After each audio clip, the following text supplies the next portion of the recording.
We got a former Anheuser-Busch executive slamming inauthentic Bud Light for having lost track of the consumer. There's a bunch of developments. For one, their restaurant volume has dropped 34.7%. We're hearing that various different sales metrics show a drop of like 17% in general sales.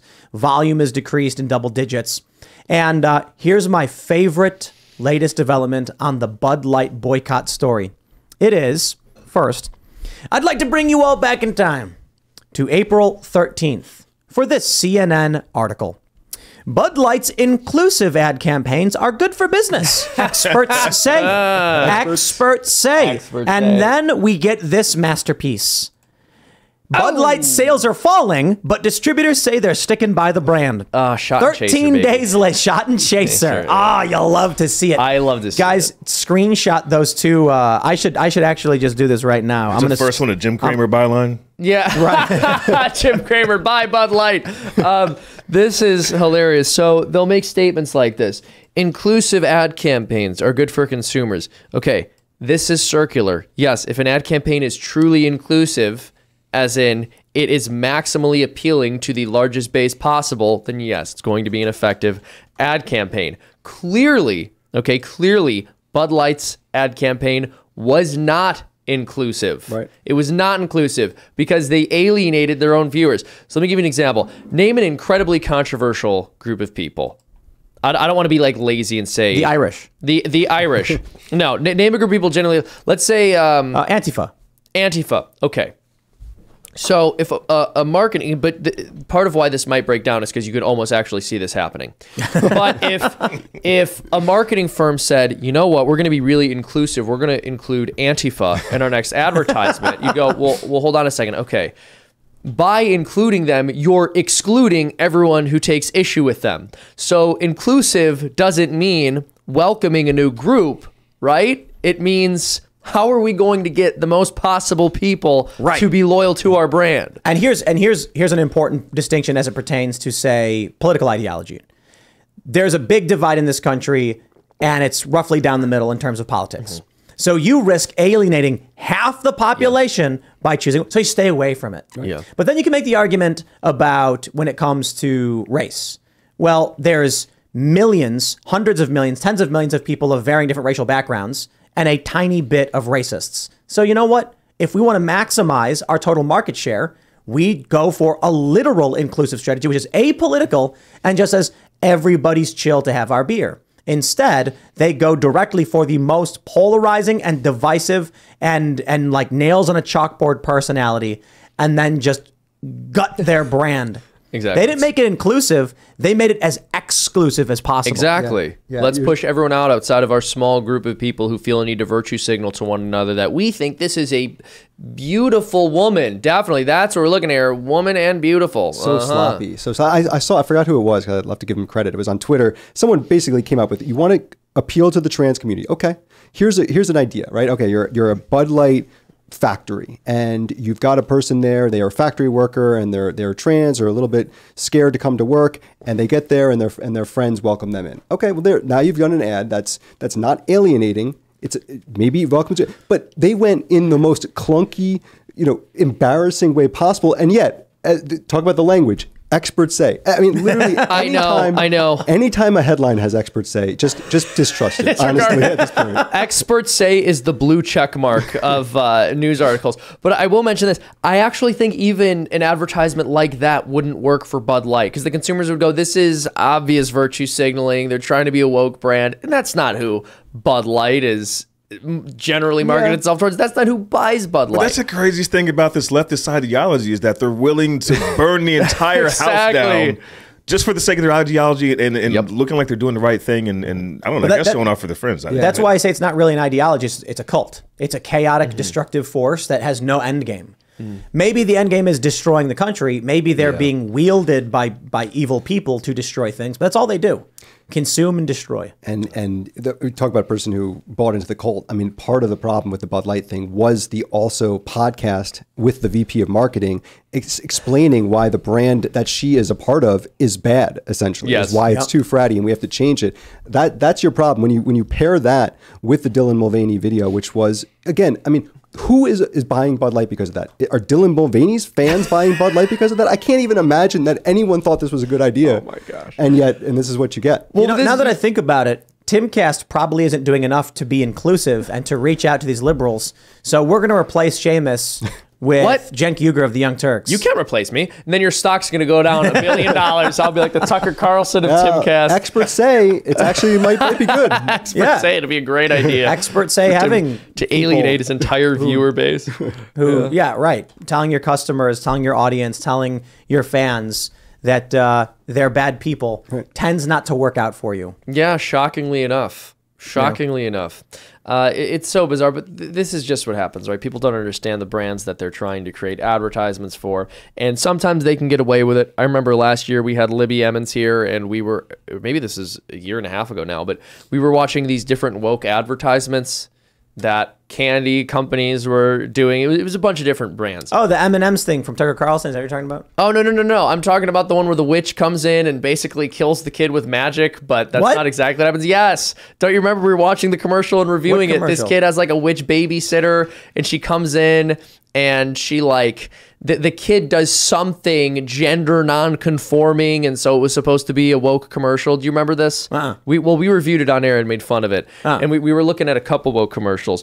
But sometimes brands can sort of get away with it because even though their product is apolitical, the consumers aren't going to care all that much. But with Bud Light, I mean, you're really talking about something that is marketed generally, again, towards fratty dudes and also working class people. It is a cheap beer. Your audience is toxic masculinity, right? That's such a good point, though, because so in Uncovered, I write about something I call guilt journalism. I specifically cite there was a magazine, Cosmo, that put on the cover this gigantic obese woman, and it just with the headline, "This is healthy."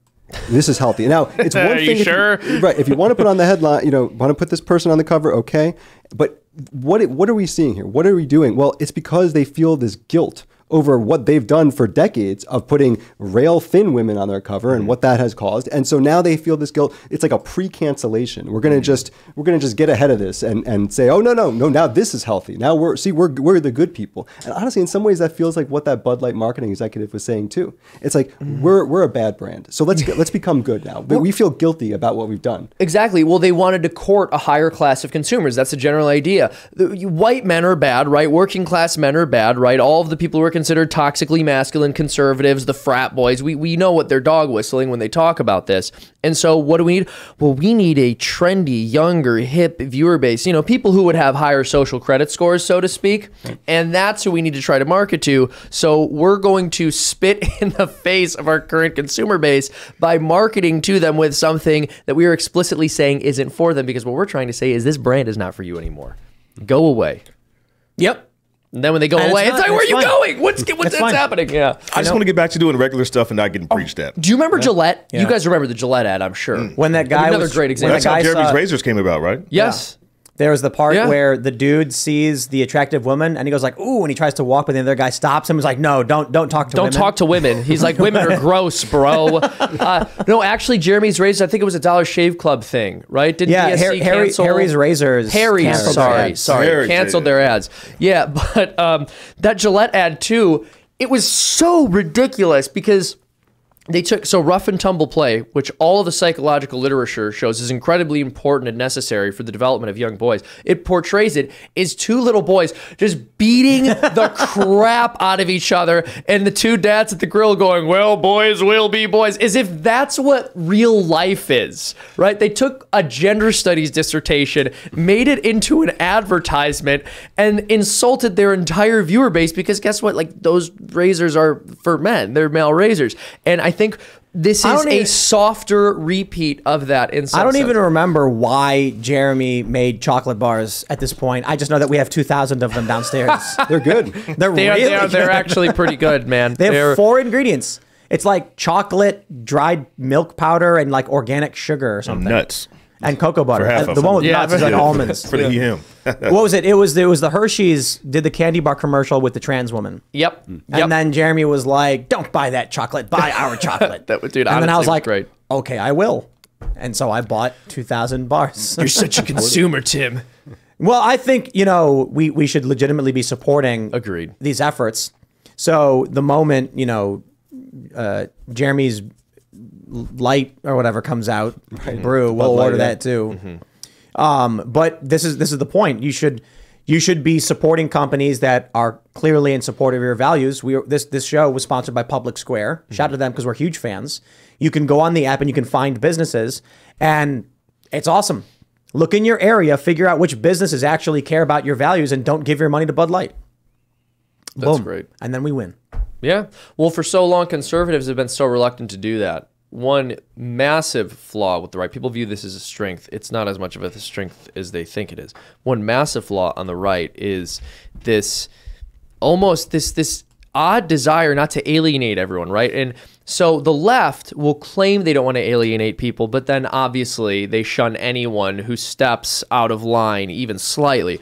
And the right has always said, well, we're just a home for everyone who considers themselves a non-leftist or anti-leftist. And so because of that, I think conservatives have very much prided themselves on being able to have conversations with people they disagree with. And that's all well and good, right?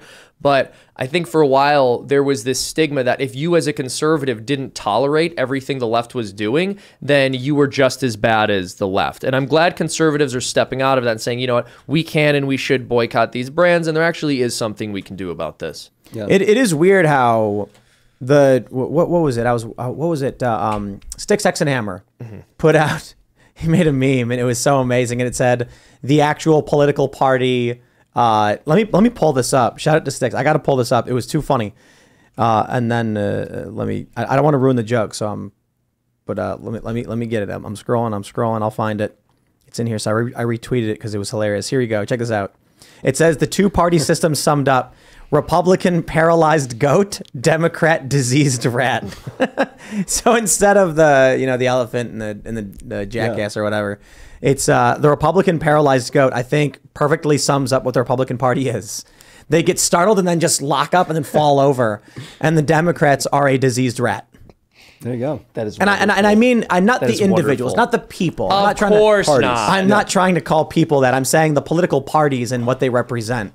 Like, the Republican being a paralyzed goat is just too perfect. Yeah. Like the diseased rat thing is like, I don't know, sure, fine, whatever. But the Republican's a paralyzed goat. And you're trending on Twitter. There we go, Tim. You're done. I can't believe you just said that. I don't care. I retweeted Sticks. I will tweet this out. I hereby agree with this. It's the party thing, yeah. Yeah, the parties, this is what they represent. But really, like I said, the Democrat diseased rat thing is kind of like, yeah, okay. The Republicans as paralyzed goats hits the nail on the hammer too perfectly. That's what they are. Yeah. Something startling comes out like, and they fall over. Paralyzed goat. Shout out Sticks, X, and Hammer 666. That was a really good one. But that's why it's been so difficult to win culture war battles. However, disaffected liberals have aligned themselves with the Republican Party. Exactly. And now there is, for Republicans, a fighting chance. So I still look at it like this. We were at the Turning Point USA event. We were the only ones there, except for Steve Bannon, who weren't wearing suits. Everybody's up on stage wearing some kind of suit. Yeah. And then we show up and we're just like, I don't know, wearing what we wear. Looking like schlubs. Yeah, it was a black tie event. Yeah, sure. So this is what I think. These young conservative types, look, man, if you go to a bunch of high school kids wearing a suit and you're like, hello there, fellow kids, they're going to be like, yeah, okay, what? Well, you got to be like relaxed and casual, There's clearly a realignment. I mean, happening. I how many people they're fans of the show probably, consider themselves potentially conservative, but not Republicans. I think that there's a lot of people that are in the culture today that are seeing where the left is going and saying, that's not me. I don't know exactly where I am right now, but I mean, I think about it. You talk about like, the right could be talk to anyone, right? And I think that's a good philosophy. I agree with that. I talk to anyone.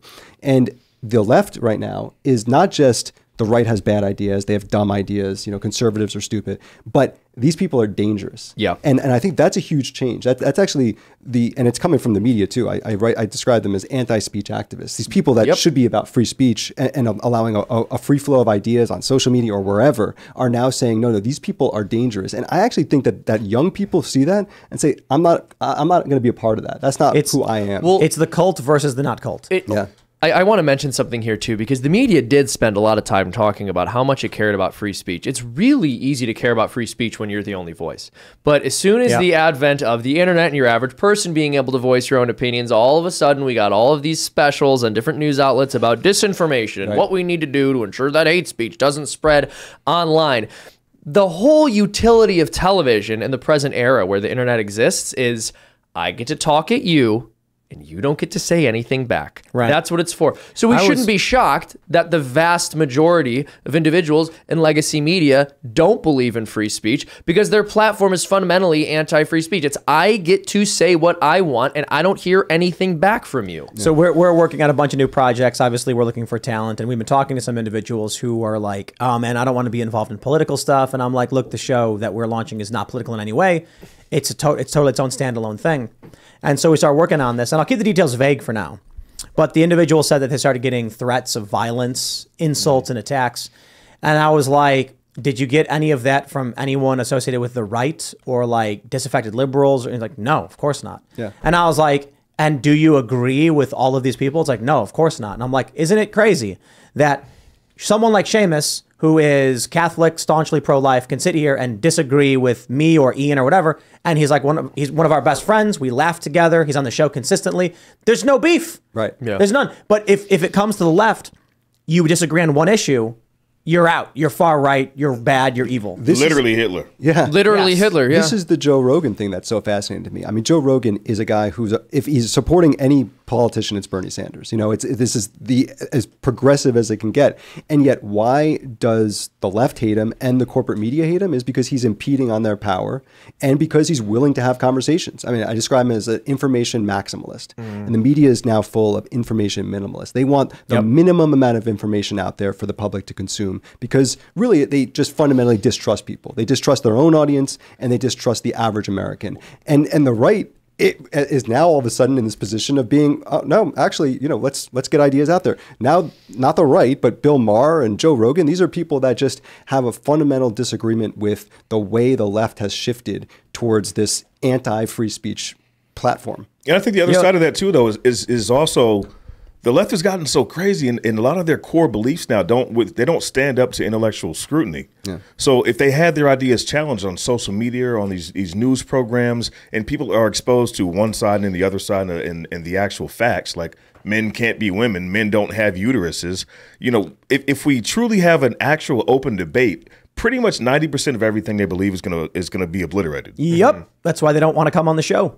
Yep. And every polite invite gets turned down. We will pay for your travel. We will fly you first class. We will get a car waiting for you with a guy holding up a sign with your name on it. We'll bring you out. There will be a filet mignon, medium rare, Oscar style, right on this table. It was great service. And you can say whatever you want. And they're like, no. Wait, you can eat a steak while insulting Tim across from it. Yeah. I'm saying for leftists, we gotta pull out of the stops. Pull out the red carpet. Come on down. And they're like, no.